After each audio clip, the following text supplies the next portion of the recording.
Well, my first classic was a 1981 Ford Fairlane. It was a tremendous car, it was carburetted, it made me very, very happy indeed, and I've never been out of classics since.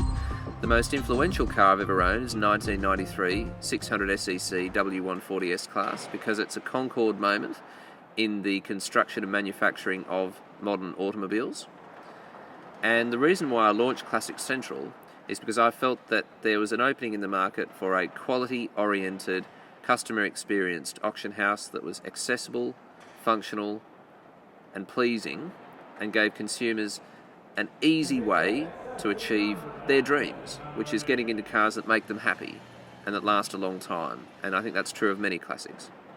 I love facilitating others' voyage of discovery with classic cars, because the joy that's involved in driving your first Porsche, in owning your first Mercedes, in being a passenger in your first Rolls-Royce is something which I'm the custodian of in this business, and every auctioneer is, if they're trying hard enough. And I want to stress that. You've got to have the credibility to actually understand what your customers are experiencing. I know what it's like to be a young man driving a Rolls-Royce Silver Spirit for the first time, and the anxiety and the excitement that goes with that. And I'd encourage any young person, if they're in doubt, do it. Do buy it. Do insure it. Do tax it. And do live with it for at least 6 months. And if I can create an opportunity for them to do that, a situation where that can happen, that's good. It's good for the world, and it's good for me, and it's hopefully good for them. There are some things we're meant to do in life, and I think this is one of them.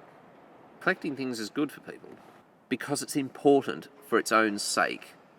You know, it's important to tell the world that actually there are some really nice things out there that we should all have. And that's why we do a spread of prices, because, you know, there are young people out there who don't have a whole lot of money that want to buy their first classic car, and to them £2,000 or £3,000 is all they've got. Well, get in there and buy one, which is why we have a spread of cars from no reserve, Mercedes-Benzes I might add, Mercedes-Benzes with MOTs at no reserve, right up to, in this particular sale, a Series 1 E-Type Roadster, 3.8 with a Moss box, and that's something we'd like to continue doing. When the Auctioneers hammer falls at 1:30 and you realise that there's no turning back, it's a public stage, there's nowhere to hide, and when you do well as a vendor, when you're selling a car, and when you do well as a buyer, when you're buying a car, you get the joy of the public recognition of that achievement, which is not dissimilar to sport, and it's fun, and it's exciting, and it's fun because it's unpredictable. And there are very few things in our lives today that are genuinely unpredictable, where things can go well, and you can win, and they can be better than expected. And we don't have internet bidding because, essentially, we like people to physically participate, whether that's in the room or on the telephone, and both are equally valid. Both are participating, because they're not just participating in a sale, they're participating in an event. So when that gavel falls at 1:30, you're really going to find out what you and your car are made of. That's a great feeling.